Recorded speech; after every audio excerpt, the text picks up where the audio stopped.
Hello everyone, so today we're going to be learning about how to simplify polynomials. So what this means is we're basically trying to figure out how to take this whole complicated mess and get it into its simplest terms, which is what is written down in yellow here. Okay, so let's look at the different steps of how to do this. So first up, whenever you are trying to simplify a polynomial expression, you have to figure out which terms are alike. That's the first step. So we know that two terms are alike if they have the same variables. So what I mean by a variable is something like 3a, so a would be the variable, so something like 3b, where b is the variable, not the same variable.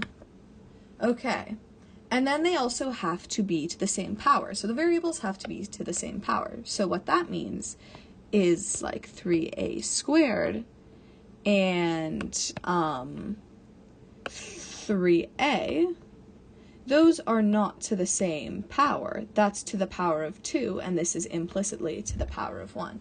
So different powers. Okay.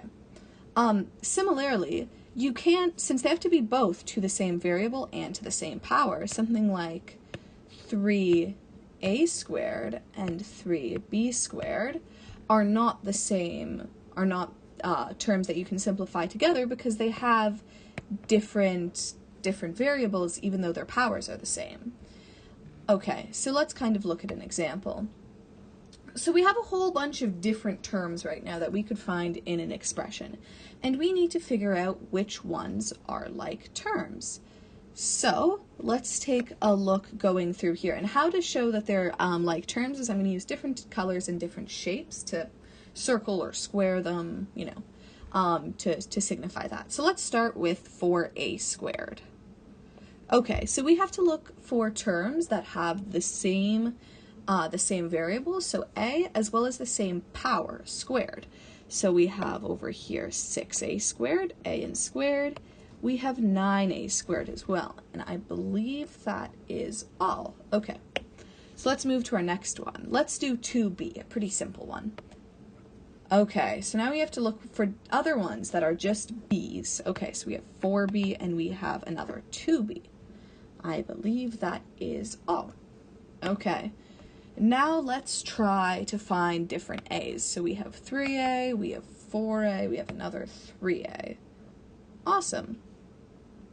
Okay, now what about b squared terms? Let's take a look. We have one here, and I actually believe that is the only like term there. Okay, so let's move on to a bit more of a challenging concept. So now we have this one, 3ab, which is two variables. So we need to have ones that have just ab terms. So we have 5ab, and we have up there ab. And lastly, we have our ab squared terms. So we have that one up there, and then this one down here. Okay, so that's a lot. Now let's try to apply this to simplifying expressions. So how do we simplify expressions? So we find all of the like terms and then add and subtract them from each other. So let's look at a couple of examples to see what I mean by that. Okay, so right here we're simplifying 5a squared minus 3a plus 4a squared plus 4a. Okay, so now let's figure out which of these terms are alike. So we have 5a squared and we have 4a squared. Great. And then we have our 4a term and our negative 3a term. Okay, so some important things to note. When you're starting off, you should definitely be circling and squaring and underlining and using different colors to figure out which terms are like and not like, because that's typically what people struggle with most when they are trying to learn how to simplify expressions. The other important thing is that you'll note how I included in my circles and squares the plus and the minuses. So that's to kind of help you to remember whether you're adding or subtracting the terms. Okay, so let's go through this. So first up, we're going to be doing our two ones that are squared in yellow. So we have 5a squared plus 9a squared. So we're going to add the coefficients. The coefficients are 5 and 4. So that gets us 9a squared. Awesome. So next, we're going to be dealing with these red ones over here.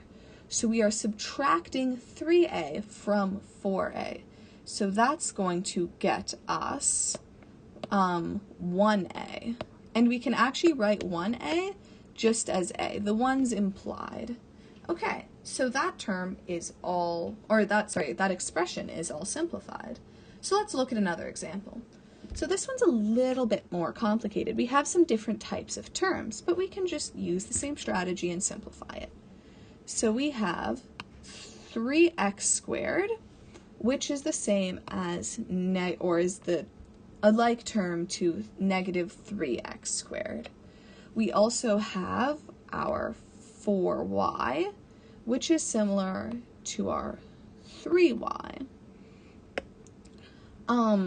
Finally, we have this xy term. So we have, that was meant to be a triangle, but anyways, our negative 3xy and our positive 2xy. Okay, so let's simplify this. So again, starting with our our x squared term. So we have 3x squared and then we have negative 3x squared. So wait a second. That would be 0x squared. But 0 times x squared, that's just 0. So we don't actually have to write in that term. We can just ignore it. It doesn't actually exist in this. Okay, so then moving on to our y terms.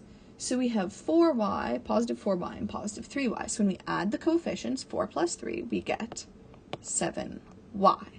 Okay, and then lastly, we have negative 3xy and positive 2xy. So we're subtracting 3xy from 2xy, and that gets us negative 1xy. And again, we're just going to write it as xy because the 1 is applied. Okay, so that's all the examples I have for you today. So I hope this has helped you to better understand how to simplify expressions. Awesome. Thanks for listening.